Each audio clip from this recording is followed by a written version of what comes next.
All right, so I have a thumbnail up here, and what I'm going to do is get my ruler, if I remember. I want to just quickly draw on top of it to show you guys how you can expand on something you already have, so you don't get all bummed out about it and think that your work is horrible or anything.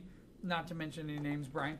Because you already have a dedicated thumbnail, sometimes you can just take a thumbnail and draw on top of it and expand it out a little bit. So to me, when I saw this, it's working. There's a lot of information there.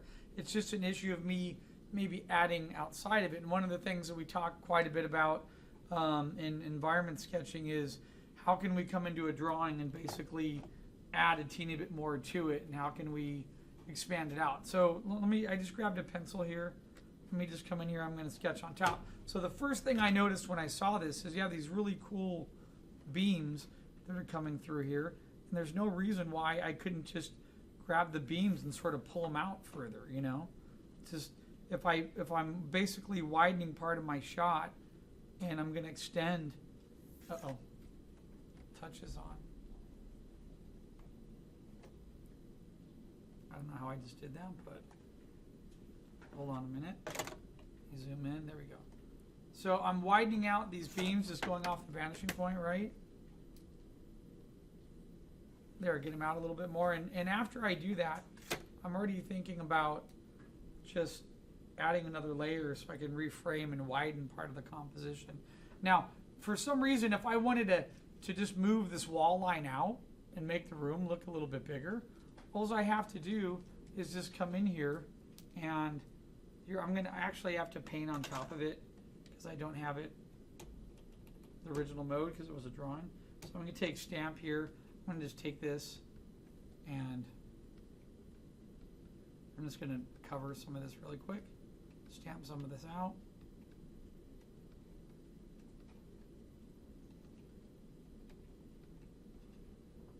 There we go, like so. Okay, now that I have that done, do you see how efficient it is for me? If I want, I could just come back over. Let's go back to brush. And I could just move. Why is touch still working? I turned it off. It keeps coming back on. And I could bring this room out a little bit more. See how I can just bring that wall over a little bit? Like that. And if I wanted to, I could even end it about, let's say, here. And then when that wall ends here,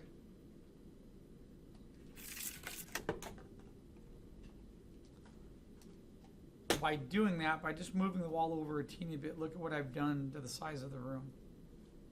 I've really increased its overall dimension. Do you see that in there? So I just widened the room a little bit, and I'm just going to pretend, let me label this as frame. I'm just going to come in here and I'm going to try to, I'm thinking about a frame, maybe somewhere about here. So I'm just pulling out part of what you already have. And the reason why is when I first looked at the sketch, what I really noticed is I was here in the midground, and from the midground I went all the way to the back wall in like a couple steps, and that's it. So midground to background was super quick. So all I have to do is pull the frame out a little bit, and I now have a whole new area of foreground. You see all this? I have a lot more area that I can draw on there. Okay, so to me that's a huge benefit. So I'm just going to keep coming back on here and drawing based off of what you have. There you had part of the wall going in here. We had this nice support beam sort of right in there. And here I moved this wall back over, so I have to come back to that VP. I'm going to draw through the shape. That's about the end right there of that wall in the back now. So I just expanded up my room quite a bit. And I don't care if this is not symmetrical, you know, if this beam isn't all the way in the middle. Actually gives it a little bit more character, right? It adds a little bit more to the drawing. So, but I do want to define, these nice supports in here. So I really want to sort of bring those out a little bit more and define where these are landing into that support beam, right? That's in here. And the same thing here, if I get that on that side, maybe this side's a little off kilter.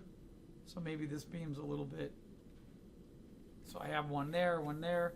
One of the things I really wanted to do too is I wanted to divide up the ceiling space. So watch, you have this really nice beam in the back here. Do you see that? It's already there. So that looks quite wonderful. I'm just going to come in here right now and throw another beam, but I'm going to put a light tilt on it. So I'm going to come in right here, do this little bump thing. See that? And I get a little beam there. And I'm going to come back over here, get a little bit of a tilt, just a slight tilt, so it feels like it's a little aged. Okay? There, now I put another cross-section beam, so then technically up here in the foreground, see, I can pretend there's another beam like this. Even if it goes off screen, that's totally fine. I can still sketch it out and figure where it would be. And that right there creates a little bit more depth inside my piece. So now let me come over here. I'm going to just sketch in what you have, that little barrel shape in there, right? So I'm going to sketch in the rest of your barrel. Note your little squashed footballs, which are your ellipses. They're sort of, you need to get that feeling of how the ellipse is coming in and wrapping around that whole barrel, right? Draw the whole ellipse. You're sort of drawing end to end, and when you do end to end, you get that. It's like a squashed football. Okay, so when you get in there, and I know ellipses are hard, just try to make sure you get that feel of the whole ellipse wrapping through in there.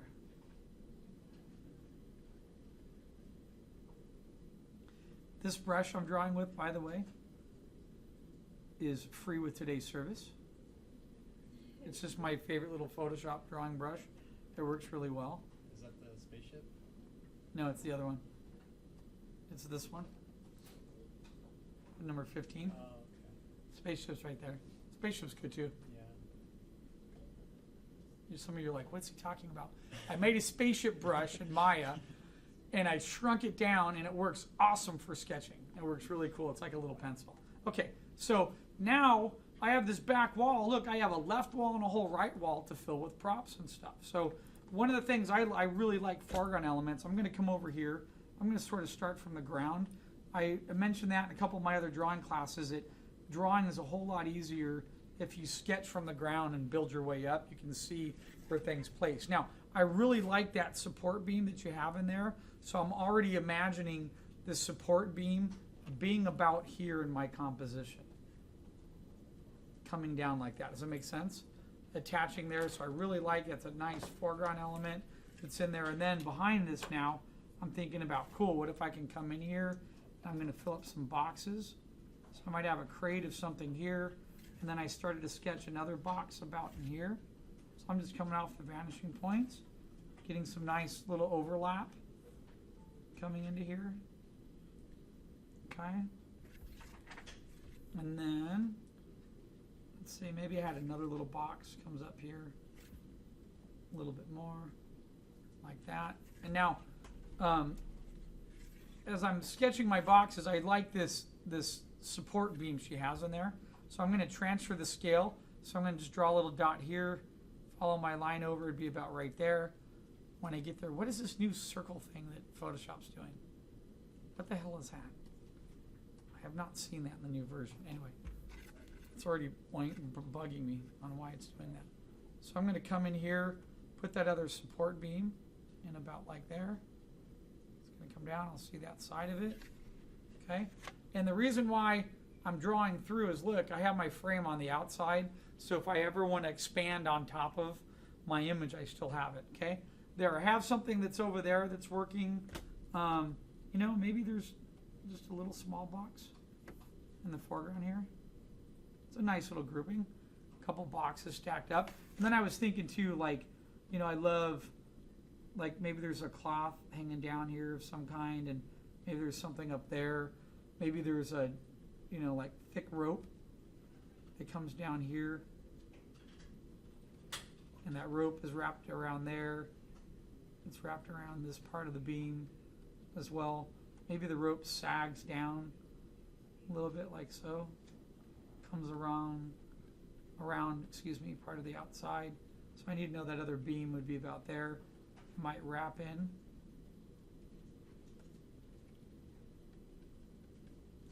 about there. And maybe it ties around. Maybe it comes around this beam, and maybe the rope comes back around this way. Wraps up around the other side of the beam. Maybe it sort of then overlaps itself again, you know. Maybe it comes this way. Wraps up and over.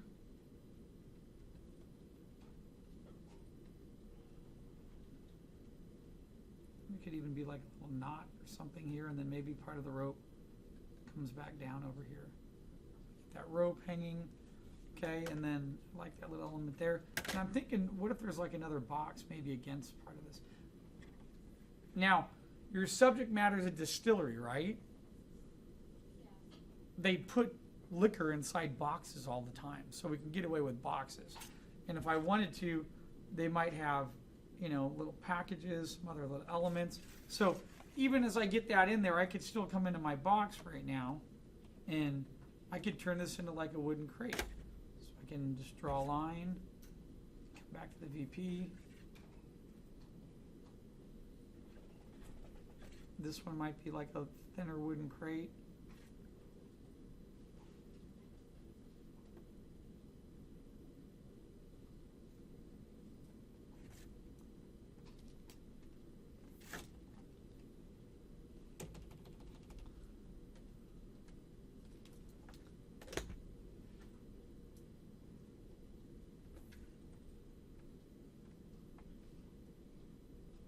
And see that little edge in there on the crates, right?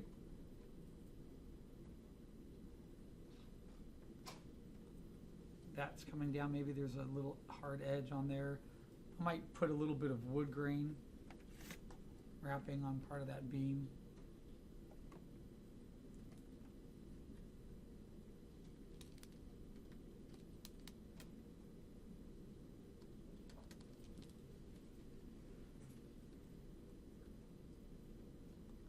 You can use wood grain to help show form on objects, right?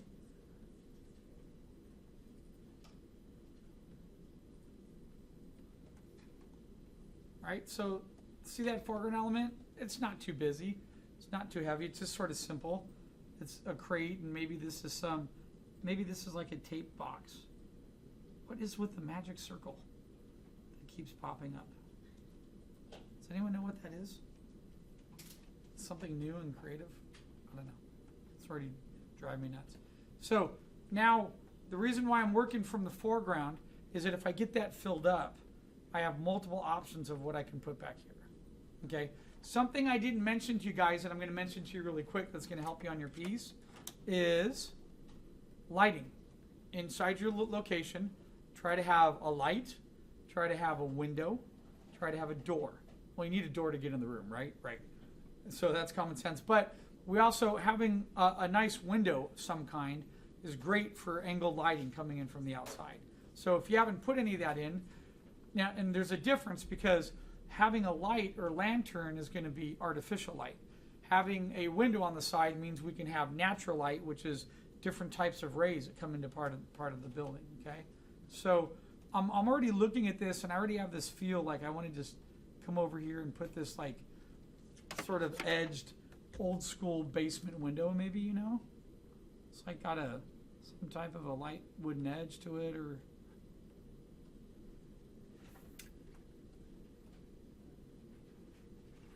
And then whenever you put a window, little secret, always recess the inside of the window. Give it thickness.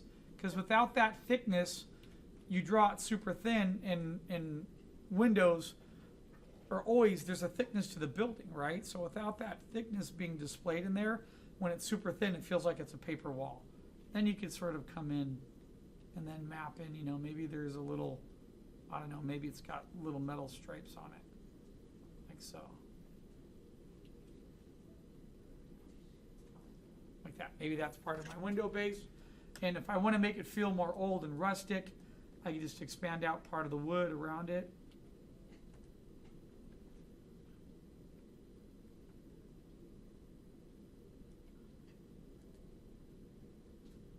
Okay, and I really like, this really nice cobblestone brick in the back here. So I want to keep that going. It's a great idea.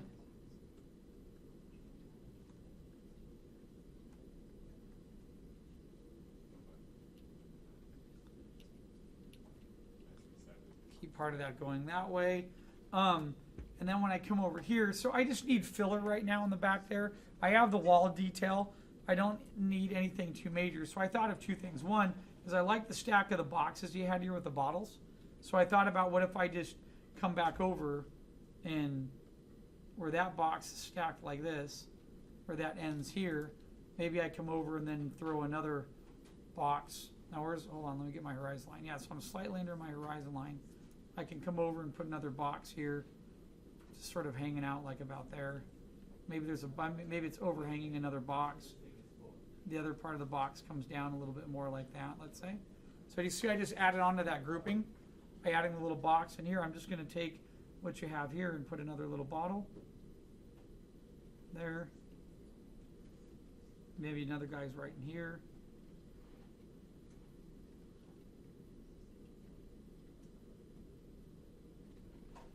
There, so there's your little bottles, right? Okay, and then back here, maybe against this wall, there's just a little bit of, maybe another little box of some kind. Crate, right? Erase those lines.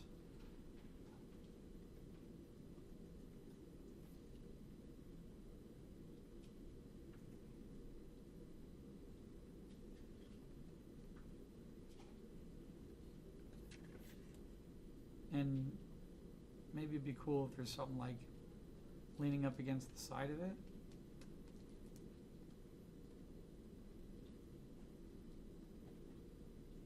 Like that. So do you see how quickly that filled the space in the back there? It's done. I don't even have to worry about it. And I actually even did enough little sketches there where now I don't even see I see a little bit of the wall detail. So look, I'm going to transfer this wall. Let me make a big line. You see that line? I'm going to transfer that line over to the new edge, which is right here, where that little dot is. I'm going to draw back through a vanishing point, and then I can see this is where it's going to be my line for the new little stone pattern. Make sense? It's in there. Okay? All right, now that side's done, right? That looks pretty good to me. I like foreground elements sometimes to break the pattern. So you see your wood floor coming towards us. So maybe there's just a little, like an old rug. And I always do this in my rugs. A lot of people will draw a rug like this. And it's like perfect. I like to wiggle the line a little bit, like that. So it looks like it's a little, and then what I like to do is I like to pop up a corner and end, like that. And then you just sort of go like that. Just adds a little bit more, things aren't always 100% perfect, right?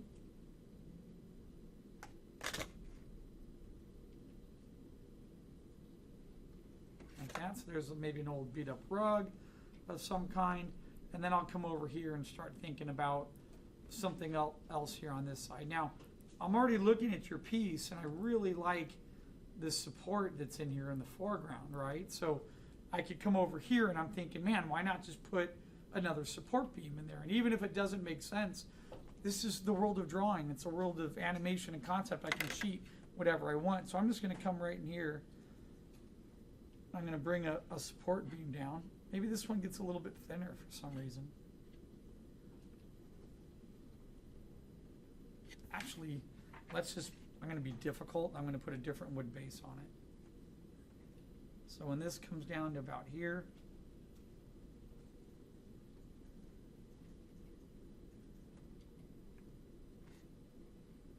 go back to your VP. I might put just a different base element on it. Yeah. See how that just looks a little different? And here, it might even be there, but guess what? You can't see it because they're covered. Those little base elements. In fact, if I wanted to, what I did right there, I can come into what's here in the foreground. Here, I'll just add it in. I'm just going to eyeball it. I'm going to come up to about right here. I'm going to erase my line there. Just these little details, they all add up, right? And then I'm going to come in here and go.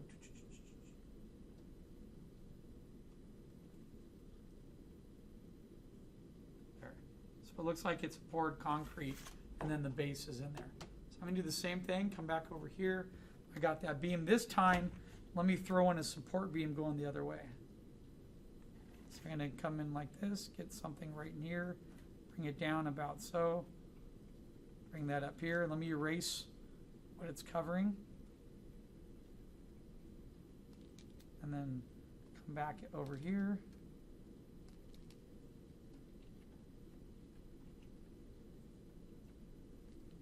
And where that's going to go back to the vanishing point, it'll intersect. What is with the magic circle? Get the magic white circle coming in there, and I still don't know what it's for. Okay, so now it's just filling, you know, I like windows, so I'm going to throw an old school double door window that you could draw if you want it open. So what I might do is frame it up with a little bit of a frame. Gotta have frames on everything. Now, we're not going to see the other edge because if I draw through the shape, this would come to about here and end. Does that make sense on the drawing? So I'm just going to draw the window coming back over here to about there. But then when I come over here, I'm going to bring this window, I'm going to bring a ledge out on it because anytime I can overlap an object, that's a good thing, right? So by bringing this little ledge out, that's an interior window ledge. And then let's give this some thickness. It's underneath my horizon line, so I'm going to be able to see on top of it. This part is above it, so I'm going to be able to see that part. And then let's say it's an old wooden, I don't know, it's a wooden crossbeam window. So I'm imagining wood planks. Here might be the middle of it, like this.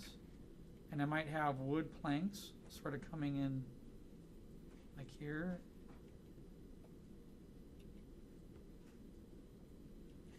And then same thing here.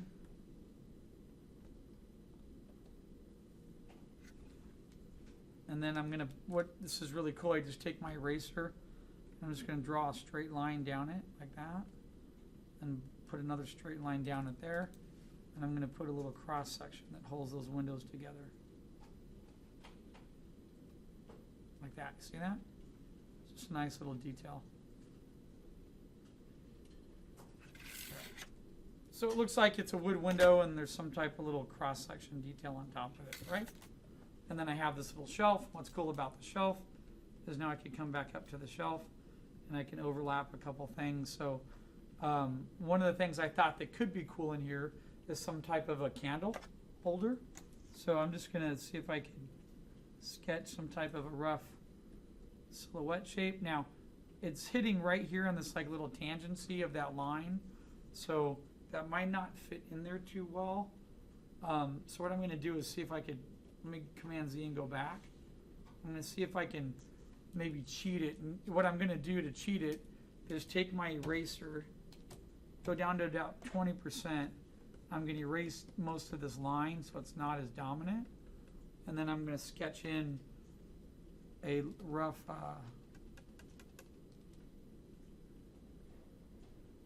lantern shape about here.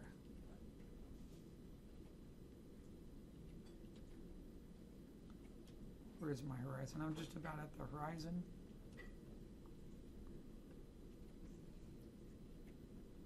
I say lantern, I meant to say some type of candle element. I'm slightly above.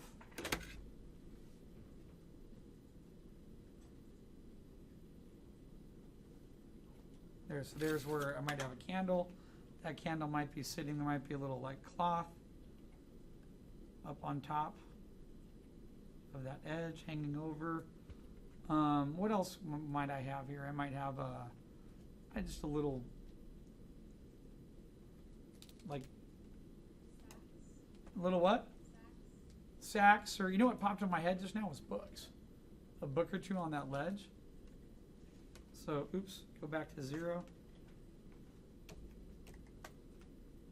So I'm going to erase what looks like a book right here, and then I'm going to put a little sack right there. Okay? So erase that little space there, and then come back, and I'm going to get a book right in here.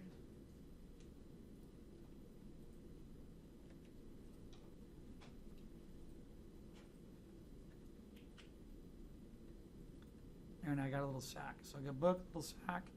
It's on that edge. Okay. And then what's another filler? What else might I put down there? I mean, it's a distillery, right? Maybe they have a container. What about a chest? Could they have a chest they keep stuff in? Could they have an old book on recipes? You know? So, but do you see your room coming together now?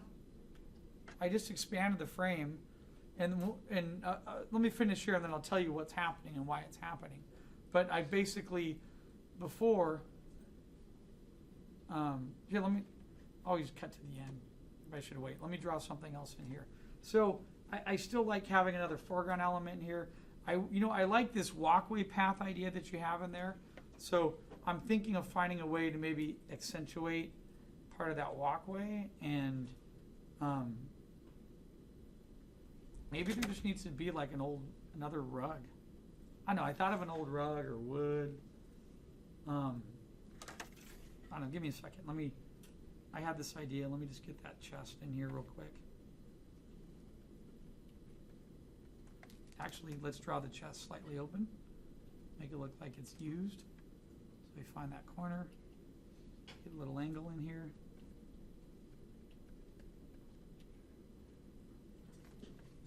All right. Check my vanishing point.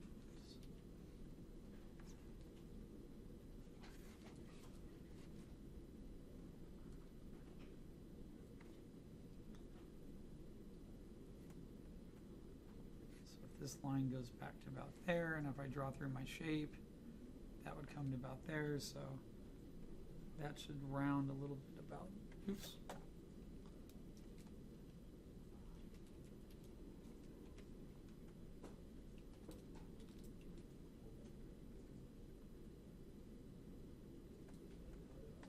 And let me just put a little bit of detail.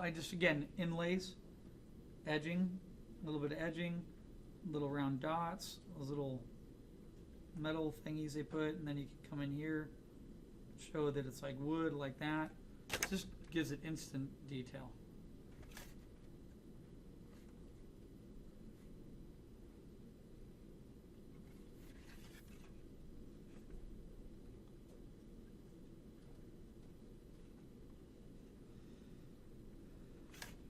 And I need to do some in the front here. Maybe there's a little lock thingy that hangs down like this. That's there. That comes across here. Double check my angles there. And then just throw some crap in there. Just put, something round, something here, something cubed. If you want to, you can break the space by throwing another cloth hanging over. And the cloth just wraps over that. Just breaks part of the detail that's in there. And then when I get that done, I want to overlap that with something else. I'm going to come over here, and I'm just immediately, I can just sort of see something could be right about here, going to the vanishing point, and then it could end about there, and it might come over here. Now hold on a minute. I don't like that, cutting off all of that space. I'm bring it to about here, then bring it back, then bring it down, like that. So I don't want to cover the whole chest. But now, by overlapping that shape, I create more depth, and it also becomes part of the grouping, right, that's in there.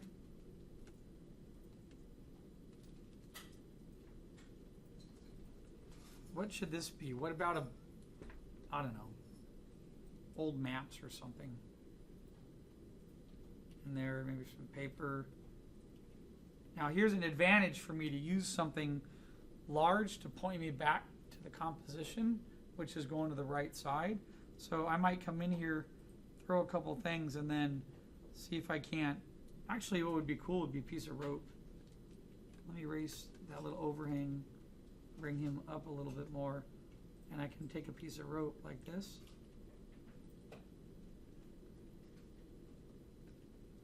Bring a piece of rope down, and maybe the rope comes out like this.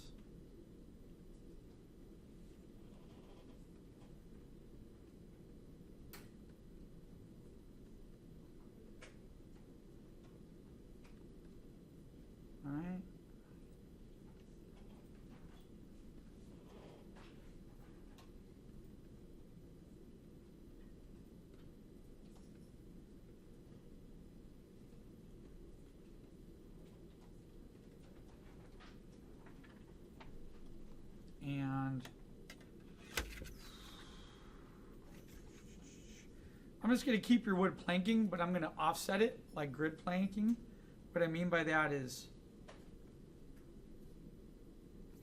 I'm going to come in here and like have one go this way. So that's, and then another piece about there. Ooh, bad. That's hitting the line of the edge. I didn't see that. Should be back a little bit more about there. Then I could come in about here and put another plank in there. And then that's hitting a tangent right there. Do you see it? When I drew that line right there, it's a tangency right there. So what I'm going to do is, I didn't see that before, but now I see it. I have two choices. I can bring the line in a little bit and sheet it, and then bring that wood out of the floor a little, and bring it before, or I could redraw the rope and move it over a teeny bit. Okay?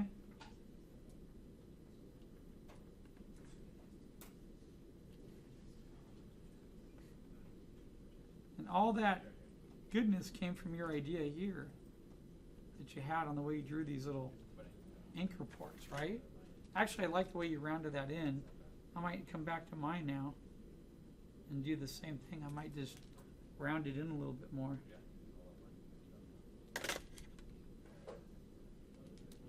Maybe that needs to be a little bit thicker.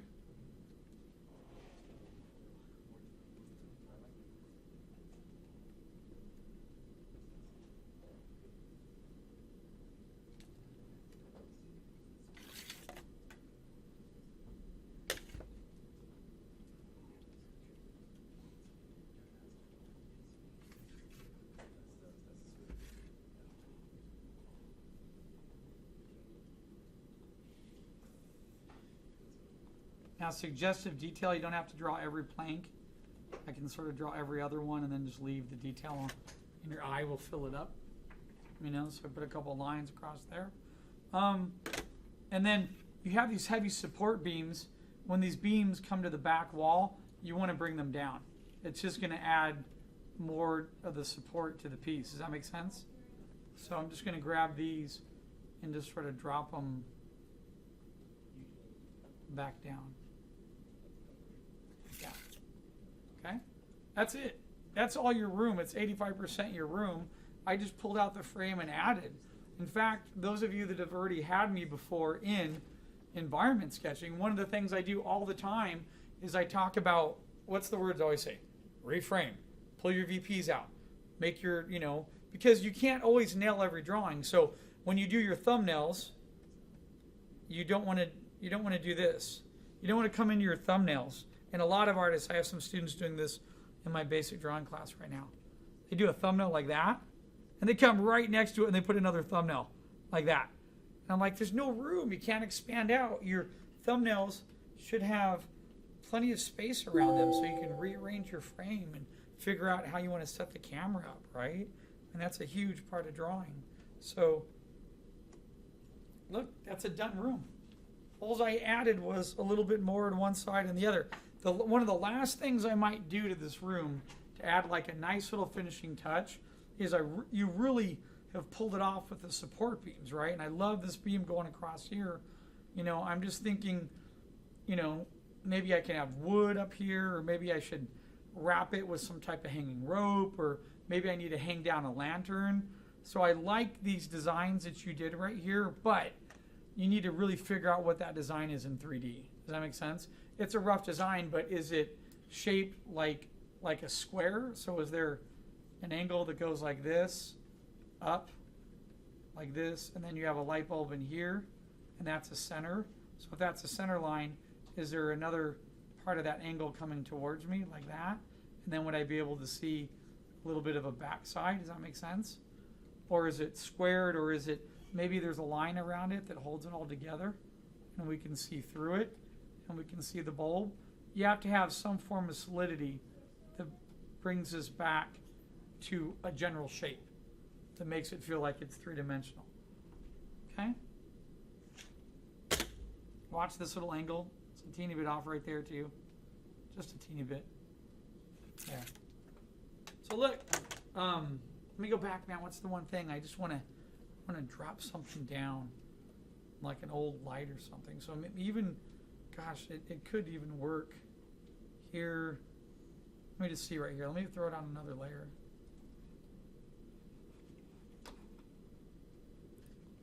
and then that way we can cheat in Photoshop. We can move it around to where we see fit. So what I'm going to do is throw down, looks like something hanging right about here, and maybe it's, what time period? 20s. So if it's the 20s, it would definitely probably be more like a round, let's go higher. It's going to be a round light, because I don't think they had long tungsten-based bulbs or like, what do you call these things in here? I forget. What is it? They're fluorescent. Yeah, the fluorescent. They didn't have fluorescents back then. So we had old school light bulbs. So come here. Look, we talked about this earlier in perspective. Someone struggling. Just put a little dot right there. Find the middle. Come over here. Look at, draw the square shape. Would exist. Put the dot in the middle. I don't know why I get that magic circle. Cross that up. Figure out your ellipse. Like that at that angle. Bring that back up. See how I did that real quick? I drew the square. And the square helps me dictate that angle. Now I could come back in here, erase a little bit of that center, put a light bulb in there. Maybe it's one of these old chain guys. But don't just draw a little black line, you have to give it thickness. So what's cool about that, since it's a different layer, see I can move it around a little bit. I could be like, hey, it could fit in there maybe, right? Or maybe it fits over here to the side. Like there. Actually, power of Photoshop. So I could take another one, make it smaller to fit the scale. Oops. Hold on, I dropped my ruler. I need that to measure with. There we go.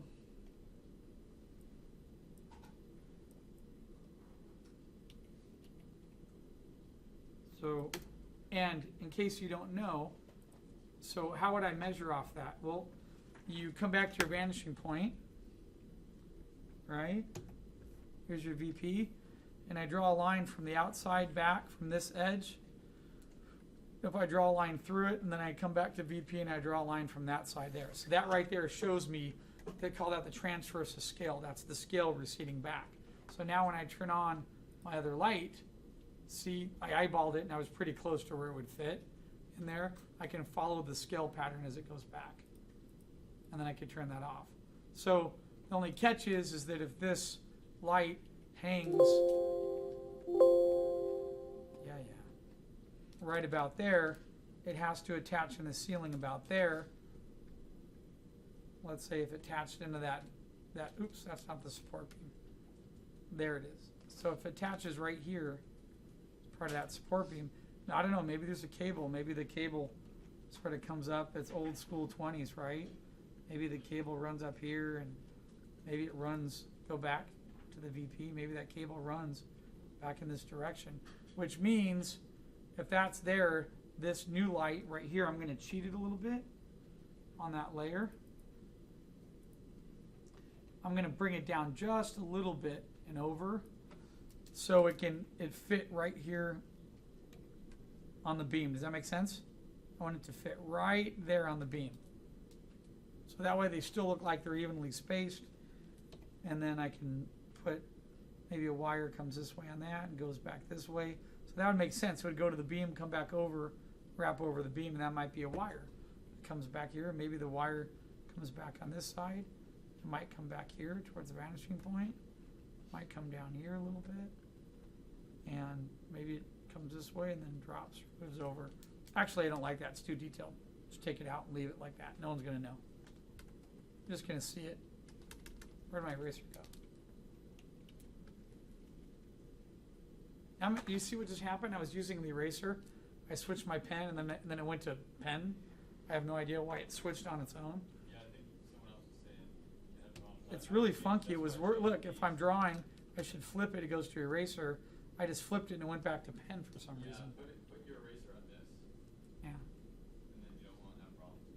Now the difference is back here, I can already see it. You see the ellipse? I'm closer to the horizon line, so that ellipse is not going to be the same shape as that one right there in the front. So I'm going to just take that light, and I'm just going to, oops, wrong light. You're the one I want. layer 6. And actually, let me just select it like this. And then transform. I'm just going to squash it a little bit more like that and bring it down. Just squash the ellipse a teeny bit more. All right, and I might even bring it over just a teeny bit. Hold on, change my mind on something. When I squashed it, it created a little bit more of a tangency. Maybe about there is good. Okay, put some lighting in. That way I have an area to light the room. It looks old school, and I have other details that are in there, right? That's it. Make sense? All right, but here, let me merge all my layers really quick. Where's my frame? Others frame. Hold on. Bring frame up to the top. So you've already done 90% of the work. You've actually done, you know, you did all the reference, you did the thumbnail, you did the sketch. I just saw it and realized right now, as I'm looking at this, my brain is seeing from here to there. And that's just midground to background. So why not come in and add a little bit more to it, and voila, look at what happens. It's all done. Okay? Any questions on that? So it's a good thumbnail. You just need to add a teeny bit more to it, and you're all finished. And when you get stumped, go back when we talked about those visual identifiers, and we talked about what are items that fill a room, and how do we make it happen, right? It's all of these items could be still on that. If this is an old basement in the South and they're making liquor, there's no reason why there might not be some old Civil War chest in there lying around from the 1800s or whatever, and there could be some old junk. I mean, there's so much. I don't know if you guys have ever done this. Have you ever walked into someone's like garage that's really old? Like I walked into my buddy's dad's garage, had all this stuff in it, and it's like he had his stuff from like one of the old wars in a box, and there was even another box with his father's crap in it, and they had old like water skis that didn't exist. You just fill it full of all this oldness, you know what I mean, to make something sort of come alive. Okay, cool.